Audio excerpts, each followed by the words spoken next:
everybody, my name is Cyrus, and today I'm going to go over Camp Cretaceous Season 2, and personally, I like it less than Season 1. My listing is Season 3, 1, 2, 4. That's my listing of all four of them, and this one, it's just not, it's still like okay, but it's not as good as Season 3. Nothing in this show. This show can't outdo itself. Let's press play on Jurassic World Camp Cretaceous Season 2.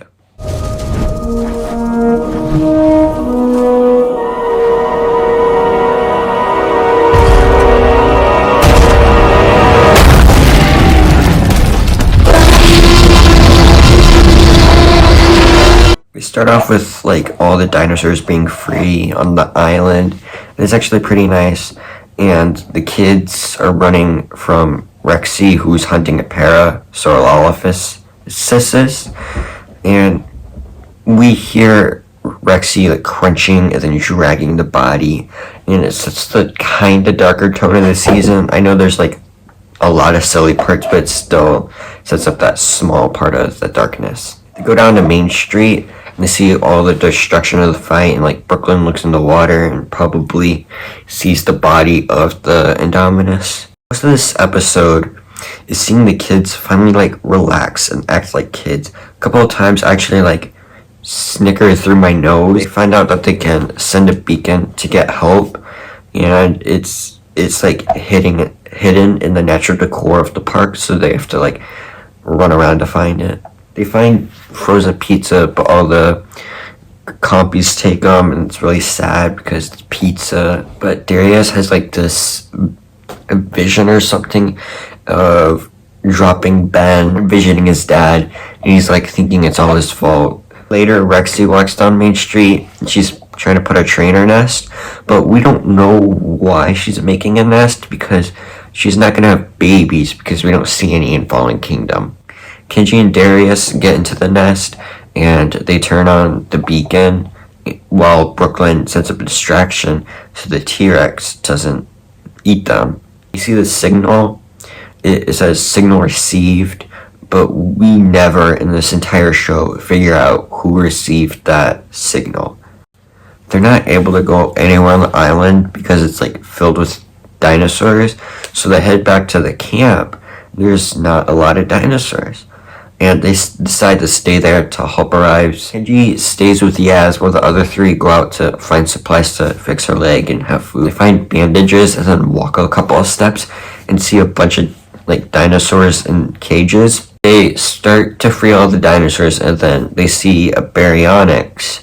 They wonder, should they free her or should they let her die? And they have a kind of like a little bit of a fight about it. Yaz hops away from Kenji, and so Kenji has to go into the forest to find her, but she trips and breaks her leg even more. Okay, fine then. Where do we get that much meat?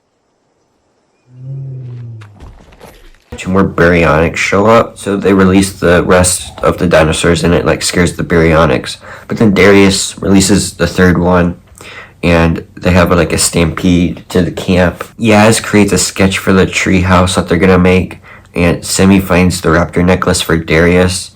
At the end of the episode, Brooklyn goes into the woods and finds frozen flowers, setting up Season 3. We see that they finished creating the tree house like really quickly, and somehow they made like a slide and a bunch of other useful stuff, but the water, like the river, runs out, so they all split up. So the girls go to investigate the frozen flowers and why they're there, and Kenji and Darius go down to fix the river. Kenji and Darius's problem with the water is that a tree fell into the river, and they see these stegosauruses fighting for dominance, and so like they whistle, and so the stegosaurus starts chasing them, but it smacks into the tree and the river starts back up. In this episode, we got our reintroduction to the Ceratosaurus from Jurassic Park 3, and in this show it's actually kind of menacing for two scenes. They go to a watering hole, and Darius says that Dr. Grant made a theory that dinosaurs are peaceful at a water source, like how animals are in real life. So like the Ceratosaurus doesn't attack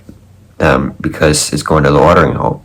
I really like how this series treats all the dinosaurs like animals. Is the others, they go into a lab and they go through stuff, and then the baryonyxes get into there, and Brooklyn looks down and there's a file and it's labeled E750. Escape the lab and look in the envelope, and it just has like random sequences and a blank key card. Eventually they all go back to the camp and they look out and there's a bonfire, and they're like, someone else is here. And this is end episode 3. They go chasing after the bonfire and a Ceratosaurus like attacks them, and it's actually like a little bit suspenseful.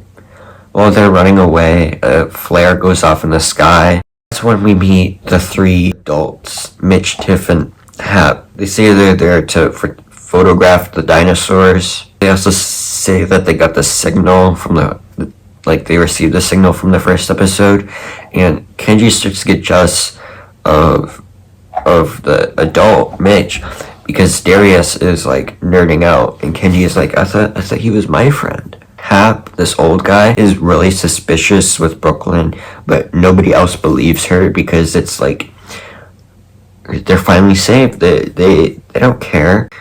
We found out that the copies are poisonous, like in the book, because in the novel, John Hammond like died by getting bit everywhere. Kenji and Brooklyn try to go into the tent, but Hap is like, don't go in there, making him more suspicious. So they have to stay with him while everyone else goes to see the Brachiosaurus.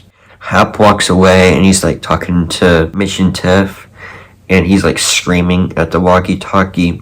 So everyone goes back to camp, and while Hap chases after Brooklyn and Kenji, and then he's like, I'm gonna get you, and then randomly gets like knocked out, and we're like, oh, I wonder what happened. And then Bond and Bumpy show up, and that's the end of episode 4.